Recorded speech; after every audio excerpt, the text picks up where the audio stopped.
Hello friends, मेरा नाम आसिफ खान है और मैं 10th क्लास गणित चैनल में आपका स्वागत करता हूं। मैं आज आपको बताऊंगा 10th क्लास गणित का एक क्वेश्चन।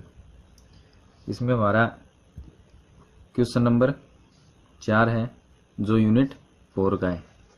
हमारी यूनिट है 4, वो है क्वाड्रेटिक इक्वेशन। यहाँ पर लिखी हुई है क्वाड्रेटिक इक्वेशन। ये यूनिट 4 है और एक्सरसाइज 4.2 जिसका हमें क्वेश्चन नंबर 4 दिया गया है। इसका क्वेश्चन नंबर 4 ये है। इसमें हमें दिया गया है कि दो क्रमागत धनात्मक पूर्णांक ज्ञात कीजिए जिनके वर्गों का योग 365 हो। तो हमें इसमें धनात्मक पूर्णांक ज्ञात करने हैं। धनात्मक वो संख्या होती है जो प्लस में होती है और ऋणात्मक वो संख्या होती है जो माइनस में होती है। तो हमें यहाँ पर धनात्मक पूर्णांक ज्ञात करने हैं। तो चलिए मैं आपको बताता हूँ। इसके आंसर में हम लिखेंगे माना प्रथम धनात्मक पूर्णांक x है। इसमें हमें दो धनात्मक पूर्णांक चाहिए, इसलिए फर्स्ट में हमने मान लिया x तथा दूसरा धनात्मक पूर्णांक ये हम लिखेंगे यहाँ पर x+1 मान लेते हैं। तो ये हमारे पास में दो धनात्मक पूर्णांक है, वो हमने मान लिए। अब इसमें दिया गया है कि जिनके वर्गों का योग 365 हो, तो इनके जो हमने ये धनात्मक पूर्णांक माने हैं x और x+1, इन दोनों के वर्गों का योग 365 है। तो हम क्या करेंगे, इन दोनों का वर्ग करके और इन्हें जोड़ देंगे और इक्वल में इनके 365 जो हमें दिया गया है वर्गों का योग वो लिख देंगे। तो हम क्या करेंगे, प्रथम पूर्णांक है x उसका वर्ग, तो हम क्या करेंगे यहाँ पर लिखेंगे x² प्लस दोनों धनात्मक पूर्णांकों का योग, दूसरा हमारे पास में x+1, तो x+1 इसका स्क्वायर, ये इसके हो गए वर्गों का, दोनों के वर्गों का योग हो गया। इक्वल में इनका योग दिया गया हमें क्वेश्चन में 365, तो ये हो गया 365। अब इसमें इसको सॉल्व करते हैं। x² है, x² का x का स्क्वायर करेंगे तो x² आ जाएगा, प्लस x+1 का स्क्वायर ज्ञात करेंगे। तो अगर a+b ये हमें एक गुणनखंड की तरह दिया गया है, a+b जो गुणनखंड होता है उसका स्क्वायर, उसी तरह से ये है x+1। तो इसमें इस तरह का गुणनखंड को हम कैसे सॉल्व करते हैं कि प्रथम संख्या उसका स्क्वायर, तो इसमें प्रथम है x², तो उस x का स्क्वायर प्लस दूसरी संख्या का स्क्वायर, तो प्लस 1 का स्क्वायर 1 होगा।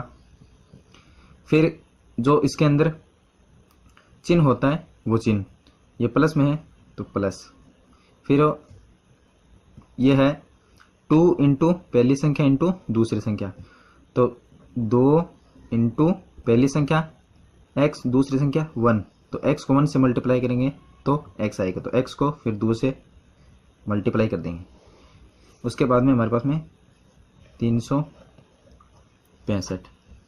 अब इसको थोड़ा और सॉल्व कर लेते हैं। यह है x² प्लस x²,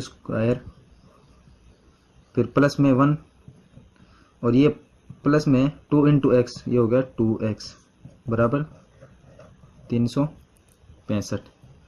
अब यहाँ पर x² के पद 2 है जो प्लस में है, तो इन दोनों को हम जोड़ देंगे, तो ये हो गए 2x²। फिर x का पद है वो पहले लिख देंगे प्लस 2x, फिर प्लस 1 है वो लिख देंगे, उसके इक्वल में 365 लिख देंगे। उसके बाद में लिखेंगे हम ये 2x² plus 2x plus 1, 365 equal के इस साइड में हम इसको इक्वल के इस साइड में लेकर आएंगे इक्वेशन की तरफ, तो ये माइनस, ये प्लस में है, जो माइनस में माइनस 365 और इक्वल में हमारे पास में ये 0 रह गया। उसके बाद हम देखिए ये सेम टू सेम लिखेंगे 2x² प्लस 2x, ये +1 ये माइनस में 365, तो 365 में माइनस में से +1 हम घटा देंगे, तो ये हमारे पास में -364 रह जाएंगे इक्वल में 0। उसके बाद में देखिए यहाँ पर इसमें से हम पूरी इक्वेशन में या जो हमारे पास में द्विघात समीकरण है इसमें पूरी में हम 2 से इसको डिवाइड कर सकते हैं या 2 का भाग दे सकते हैं, क्योंकि ये हमारे पास में हर जगह ऐसी संख्या है कि हम इसको पूरी को 2 से डिवाइड कर सकते हैं, तो इसमें 2 से डिवाइड कर सकते हैं, क्योंकि यहाँ पर भी 2 x का पद है, उसके पास में भी x के गुणांक में भी 2 है, और ये संख्या जो सम संख्या है इसमें भी 2 से डिवाइड कर सकते हैं। तो इसको 2 से हम डिवाइड करेंगे तो हमारे पास में रह जाएगा x² प्लस x माइनस इसको डिवाइड करेंगे तो 182 इज इक्वल टू 0 को 2 से डिवाइड करेंगे तो 0। अब हमारे पास में ये रह गया। अब हमें देखिए हमारे पास में एक द्विघात समीकरण है वो हमें प्राप्त हो गई। अब द्विघात समीकरण को हम इस तरह से हल करते हैं कि जो हमारे पास में बीच में x का पद होता है उसे 2 संख्याओं में डिवाइड करते हैं, ऐसी संख्याओं में डिवाइड करते हैं 2 में कि जिनका गुणनफल 182x² हो, और यहाँ पर जो चिन्ह है माइनस और उनको घटाने पर, उन संख्याओं को एक दूसरी से घटाने पर हमें +x प्राप्त होना चाहिए। तो यहाँ पर देखिए x² सेम टू सेम लिख दिए, x है हमारे पास में उसको डिवाइड करेंगे तो x है हमारे पास में प्लस में है और यहाँ पर चिन्ह माइनस में है, तो हम क्या करेंगे यहाँ पर प्लस में 14x और माइनस में 13x। ये इसलिए किया क्योंकि प्लस में 14x माइनस में 13x, तो 14x में से माइनस 13x घटाएंगे तो प्लस में x रह जाएगा, तो ये हमारे पास में जो x था वो भी प्लस में था, और -182 इज इक्वल टू 0। अब हमारे पास में यहाँ पर 4 पद हो गए, 2 पद यहाँ पर, 2 पद यहाँ पर। अब हम इसमें से पहला हमारे पास में 2 पद है, दोनों तरफ x के पद हैं तो x कॉमन ले सकते हैं, तो यहाँ पर x² है, हमने एक x कॉमन ले लिया तो x² को x से डिवाइड करेंगे तो x रह जाएगा। उसके बाद प्लस यहाँ पर 14x है, 14x को हम x से डिवाइड करेंगे या x का भाग देंगे तो 14 आ जाएगा, x से x कैंसिल हो जाएगा 14 रह जाएंगे। उसके बाद हम माइनस, यहाँ पर दोनों तरफ x का पद नहीं है तो हम यहाँ पर संख्या कॉमन लेंगे, संख्या हमें ऐसी कॉमन लेनी है जिससे हम यहाँ पर 13x और 182 को डिवाइड कर सकें, तो हम यहाँ पर 13 ही कॉमन ले सकते हैं, तो 13 कॉमन ले लिया। 13x को 13 से डिवाइड करेंगे तो x रह जाएगा, बाहर चिन्ह माइनस में है तो अंदर का चिन्ह ये माइनस है तो ये प्लस में हो जाएगा। उसके बाद में ये 182 को 13 से डिवाइड करेंगे तो यहाँ पर 14 आ जाएंगे इज इक्वल टू में 0। 2 ब्रैकेट हमें प्राप्त हुए जो सेम टू सेम है। उसके बाद में इनमें से हमें एक ब्रैकेट रखना है, तो x प्लस 14 एक तो ये रखना है, दूसरा हमारे पास में ब्रैकेट प्राप्त होगा जो हमने कॉमन लिए थे, वो थे हमारे पास में x माइनस 13, तो ये हमारे पास में हमें प्राप्त हो गया, ये हमें प्राप्त हो गया। अब इसके बाद देखें इक्वल में हमारे पास में 0, दोनों ब्रैकेट को हम 0 के बराबर रखेंगे, तो x plus 14 is equal to 0, दूसरा ब्रैकेट है हमारे पास में x minus 13 is equal to 0।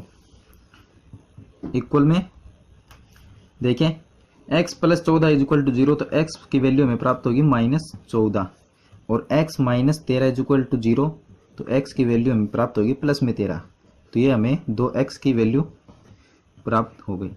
लेकिन हमने 2 धनात्मक पूर्णांक x और x प्लस 1 माने थे, तो यहाँ पर देखिए x बराबर -14 जो कि ऋणात्मक है, तो ये एक धनात्मक पूर्णांक नहीं हो सकता। x बराबर 13, तो x के जो हमने x मानना था धनात्मक पूर्णांक x बराबर, तो उसकी वैल्यू हमें 13 प्राप्त होगी। दूसरा हमने माना था 1 हमें प्राप्त हुआ, पहला पूर्णांक x मानना था उसकी वैल्यू हमें 13 प्राप्त हो गई, x बराबर 13। दूसरा हमने मानना था वो था x+1। तो दूसरा पूर्णांक मानना था हमने x+1। तो यहाँ पर हम लिख देंगे x की जगह हमें 13 प्राप्त हो, 13 + 1 = 14। तो हमारे पास में जो दो धनात्मक पूर्णांक हमें ज्ञात करने थे वो है, एक तो 13 है, दूसरा है 14। तो ये था हमारा धनात्मक पूर्णांक ज्ञात कर। तो ये वीडियो आपको पसंद आए तो इसे लाइक और शेयर ज़रूर कीजिए, और नए वीडियो की जानकारी के लिए मेरे इस 10th क्लास गणित चैनल को सब्सक्राइब ज़रूर कीजिए। धन्यवाद।